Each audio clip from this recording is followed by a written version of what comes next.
De nouveaux tarifs de 50 % annoncés par le président américain.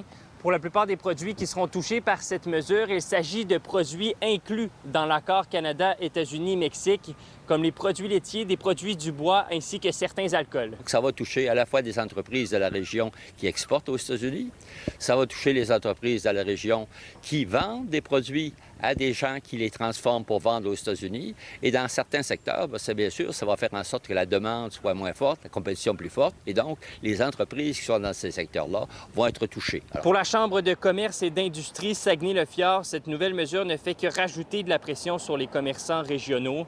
Sandra Rossignol explique que la pression est déjà très forte dans plusieurs secteurs et se dit très préoccupée par la situation. Elle espère que le gouvernement du Canada mettra en place des mesures pour aider les entreprises touchées.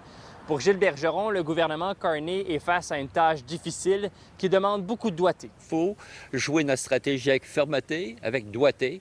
Il faut s'assurer que la population, les citoyens américains, finalement, soient derrière nous, comprennent nos motifs, parce que, si tu veux, c'est sur eux qu'il faut compter.